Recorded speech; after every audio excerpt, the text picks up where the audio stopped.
a random draw. Now, all the players are available for this one, apart from Callum, who is safe until someone else wins 3 in a row, remember.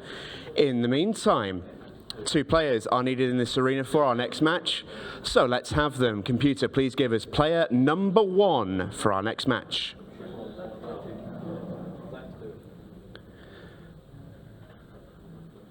Come on down.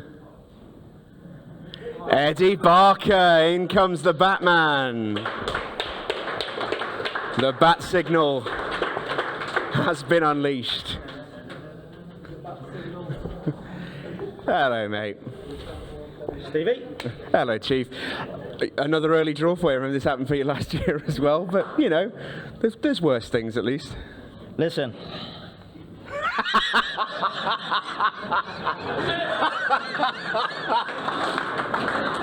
The bat signal's out. I've answered the call. Whoever's going down, that is all. I love you so much, mate. Take your seat, Batman. Goodness me, I was not expecting that. All right, next player, I think. Computer, in your own time. I've lost all composure here. Computer, in your own time. Let's find out Batman's opponent, shall we? Goodness me. Okay, the Batman will be playing Chris Melling. Our Be More bounty is in play. Let's be having you, Mr. Melling. Come on. Eddie Barker absolutely delighted about it. Chris Melling looks pretty pleased as well. In you come, Chris. Let's have a quick word. Hang on, can I play in this? In you come, Chris. Great to see you, first of all. How are you doing? You went in this event last year, and it was, I got the sense this is a sort of event that I think you'd be really up for. A lot of chat, a lot of fun and games. Excited for this? Yeah, it's one of them, you know, obviously. You can get picked against anybody and, you know, obviously got out early, so it's kind of a good thing, really. Well, you've got a bounty on your head, courtesy of our friends at Beemore, so that might be happening a little bit more often. You know your work's cut out for you. Best of luck, mate. Cheers, mate. Chris Melling versus Eddie Barker is next. Yeah, look, listen, it's just a bit of fun, this tournament. Obviously, we all try and just try and enjoy it as much as we can. It's not what we're normally used to, and that's just all about having a bit of fun, you know. An event to really embrace the fun side of the game, get to see the personalities coming out as well, which is always great. It was quite funny, actually, because it was obviously walking here to do the commentary, and Chris looks up at me and smiles and says, doing a bit of commentary this weekend, Declan? And he's straight in. So it goes, well, yeah, yes, Chris, I'm doing a bit of commentary. I'll see you soon. Yeah. But that's good fun, you know. Yeah, of course it is, mentioning Chris being out there. Obviously there's complete random draw because Callum Singleton has won 3. He's in the hot seat. He cannot play again until someone else wins 3. Unless we get to the final 5 matches, or final 5 players, I should say. But we have a hitman out there for the first time. Chris Melling showing off already. Quite the cue ball, but gets the result off one cushion. And the reason I mentioned the hitman is if Eddie Barker was to win this match, we'll go to a random draw and Eddie could win the money on Chris's head. It'd be interesting to see if Chris wins this match, who he picks. Yeah. He was slagging, saying he's going to pick his mate Arfan. I think that would be fantastic. That would be right in line for the way today's gone so far. Yeah, to be honest with you, Callum could be sitting there all day. It's going to be difficult to win 3 matches in a row, first to 4s. You know, it's just such a tough format, really. Also, let me ask you, because obviously you had to go through that process, and to me it's a benefit, and we'll just see Chris. I'll come back to this point, as Chris looks like he's just going to go through this pretty quickly here. I mean, he's not going to fail from here, so it'll be 1-0 to Chris Melling. But this match is 2 players that are out there for the first time, so they're both starting cold, if you like. The fact that you played against Callum, and Callum had that match already, he's already warmed up, he's already in stroke, he's already got the feel for the table, that has to be a benefit. No chance of winning the actual tournament, I don't think, because like Tom and Wads had played like 6 or 9 matches between them, you know. Yeah. Sorry. It was. I think they played 12 matches in total between them. So at that point, it would have been around that sort of. So like obviously I was coming in and I had to pick one of the 2 that time, and didn't really know who had a good record against Tom. I says, "Oh, let's go. I'll have a go with Tom." And but like I honestly felt so bad, like I hadn't picked up a few. So it is good that you can stay in the last 4, to not hit the ball, and get yourself a few quid. But if you actually want to win the tournament, it's probably not what you need. Like, you know. But would you rather stay? I mean, there's no problem waiting till tomorrow. Yeah, you know, getting all right. early, get your 3, get out. And, yeah, tomorrow's all right, you know. But listen, first to 4s. Anything like could you've happen, seen Joe Connolly. Like Joe, nobody would know Joe, obviously over in this part of the world, but in Ireland, you know, like even Joe was in the match with Callum right up until the very last second. You know, he was only losing 2-1. And I wanted to ask you about Joe. Obviously, came through Ultimate Pool Islands qualifier. Obviously, you are part of Ultimate Pool Island. I guess a little bit disappointed to see him out so early, because I felt like that hurt. It would have been nice for him to get just a feel for the event, be here for a couple hours, and then get called out. Yeah, that's very unlucky. You know, I couldn't believe it when Joe called out first match, and yeah, I felt sorry for him, obviously, and then but he done himself proud. You know, he took out a good finish in the first frame, and the table called him out a wee bit. Yeah. Frame 3, I think it was. He took out a really good finish, and he was trying to play the cannon into the yellow and 8 ball, and because the table throws a lot wider than normal, he missed the cannon. But like on a normal table, he's played that really well, and you know, he's done himself proud. Like, so it's good to see. Yeah, it certainly was. Tough way to start, but yeah, good account of himself. And this has been a very good start here for Chris. Yeah, good start from Chris.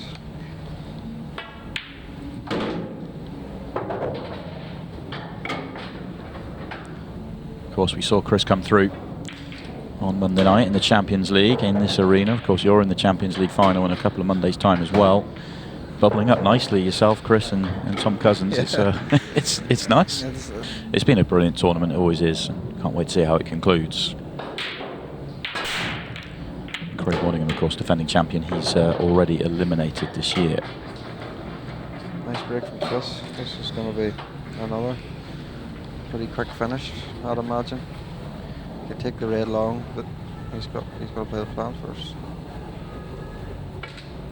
Well, that's gone wrong. I thought he could have took the red that he was closest to in the top right corner, past the yellow. Don't know if he even looked at it, and he seems to be playing quick, so he's just probably seeing whatever he sees first and get on with it. He's a little fortunate that the red that he was trying to make has gone, or the red he was playing rather, has gone pretty awkward, so he now needs to get, or Eddie now needs to get in amongst it. But well, he's just landed perfect, just to this red nearest the middle. He could just knock it in, bump the yellow out of the way, and the red's perfectly fine. So as long as he just doesn't touch the red, that's the key.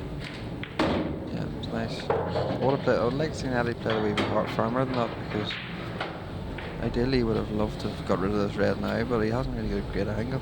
He might have to just sort of screw into the yellow and try and get the cue ball out and tap it. this is the shot that can go wrong. Cue ball to the trap here. Yeah. Gets it to go.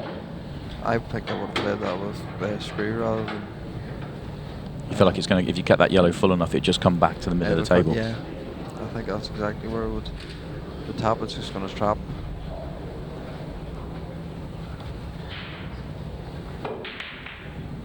Just hoping to miss the yellows around the angles. Looks to me like he's going to clip the yellow on the ball cushion from that angle. Okay. Wow, he's just. Oh, fabulous. Oh, and that flick's even better. He missed everyone. It's brilliant. Yeah. The flick just means he's on the top one, not the bottom one, which is to his advantage. He needs to take the outside one first. Yeah. Natural angle, come back across. Just wants to leave this red quite straight for his last ball.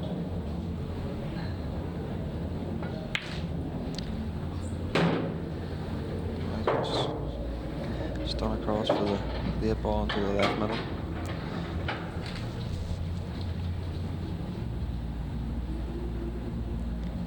Interesting to see, like it is quite warm in that arena.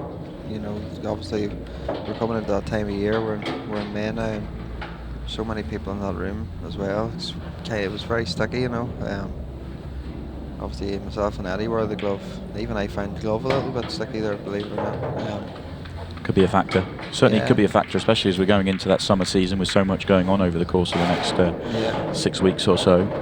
And he'll be very happy to get that one on the board, especially when he saw the break from Chris in the previous frame. He thought, oh, here we go, 3-0 and I'm in trouble. But he's now into the match and has a chance here. It's a nice break. Be happy with this layout as well, the reds.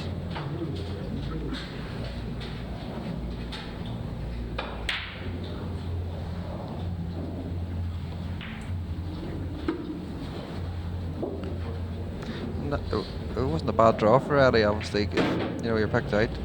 Like, it could be anybody, but, you know, getting picked out against a hitman isn't a bad result, because, you know, if you win that match, you have the opportunity of maybe winning £500. Yeah, that's the benefit, isn't it? That you get straight away, you've got the chance to win money, and it's early in the tournament, and that'd be a nice bonus. But of course, you can then go on and still win your 3, keep yourself alive. Yeah, and, you know,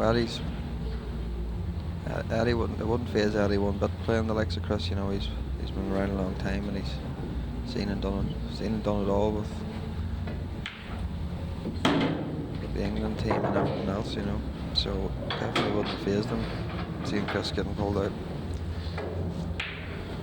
Never seems to be in a rush, does he? Just no, but I think very casually, just. Yeah, I think the way that Chris goes about, I think more people should try and emulate what Chris does. Chris takes his time when he needs to take his time, but when they're all there, he flies through it. Because if you have one natural pace and you stay with it, you're going to use up a lot of the clock. Yeah. I'm surprised he hasn't tried to deal with the 2 reds on the left and the red near the left centre earlier than this. It's kind of leaving, not that they were major problems, but he's kind of leaving what little problems he did have till last. I would have rather seen him leave the cue ball on the cushion, on the top cushion, because at least then he could just drop it in. Now he's going to have to play a plant, and the cue ball's not coming away from the red. It's actually going to go in behind the red. Yeah, if he gets the cue ball low, then he can just float it in, can't he? In red top right, or be on the other red that he's actually playing now. Yeah, it's a mistake from Eddie. He might. It's a good shot though, he's controlled that well. It's worked out okay, but it's a lot more difficult now than what it could have been. I think he has just a nice angle, just to drop the red into the middle, dead weight. I think he's going near the middle pocket of Will. Yeah. Step 1, very good. Now needs a good pop on this red, but he'll be happy with this. Test of his cue in here. Not easy in this format, you know. You haven't had time to warm up, you've had nothing, you know, so don't test Eddie's cue. Yeah, wasn't that close either. And I still think that comes back to the point that you made. If he gets low on the plant, it's so much easier for him. Yeah.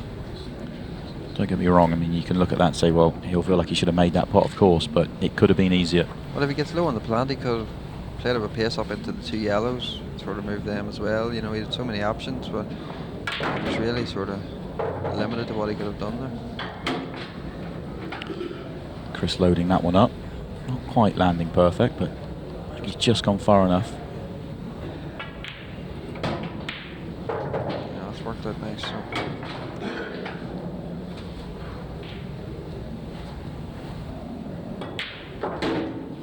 That's not worked out nice though.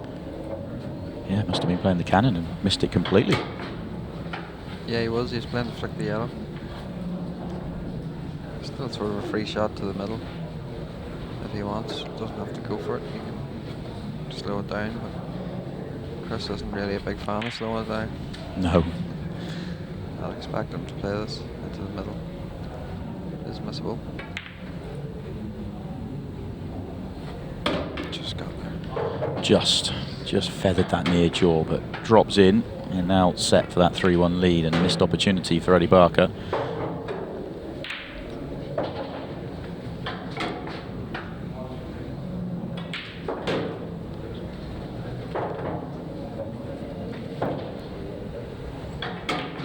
We didn't get to see you make the decision, obviously, early in the tournament. Obviously, last year's different because it was so late that you were out there. But would you have gone to the random draw, or would you have... No, I would have just picked the worst player.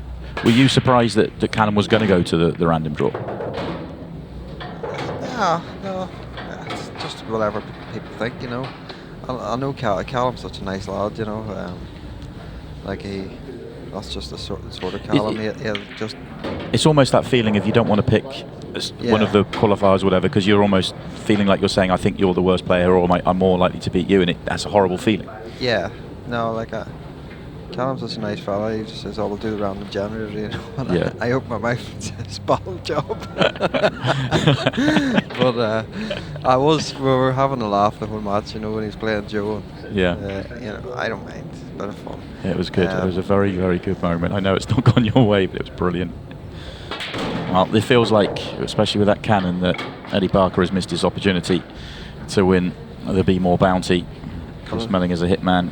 I remember Tom last year. Like Tom just, he was just literally picking who's like the lowest ranked player. I don't know if you remember, but the graphic was going up on screen and it was in ranking order, and he was literally going so that the graphic got changed so that he couldn't tell who was the lowest ranked player. He almost was forced to kind of go with gut feel. That's quite right. For me, that's that's what you do. You know, you want to try and make it as easy as you can. I think I would have picked the bounty if I had got to the last three. Rather than a random draw. Yeah. I just think, you know, first to four, and you're 2 matches deep. And best time to play him. Yeah. And plus, like, you have a chance of winning 500 or whatever, you know. And also, you're here to win the tournament, like so you want to get these guys out. Like you could use your random generator and pull out John McAllister. Yeah. You're playing him. Yeah. So you might as well play. You might as well play Chris or Tom. You might know, as well pick Chris. Yeah. You know. With you. I'll be surprised. I think that's the way people should do it. To be honest, I know it is there's an extra life as well that the hitman can get, is it? There is, but of course that's not going to be in play here with Chris winning. Yeah, we'll run through it. Chris is going to have to make a decision very shortly. But yeah, if you beat a hitman as you would Chris here, you could win the Be More bounty that's on Chris's head. Oh, he's doing it. Our fan. Are you going to be drawing, or are you picking one of these fine gentlemen out? I'm going to pick one of them. Okay, there's your list of players. You can re-familiarise yourself with your options. There's plenty of options there for you. Who would you like, Mr. Melling? I'll go for Keithley's number 2. Yes, our fan dad, come on! Oh, how long have you wanted to do that? Oh, years. Oh, fan, come on in. Oh. I wasn't expecting that. I'm guessing you were expecting that. Yeah, he kind of insinuated it before, so I was half expecting it. Well, now we finally get to settle the question. Who is the best of Keithley? Our fan dad or Chris Melling? We're about to find out next in The Last Man Standing.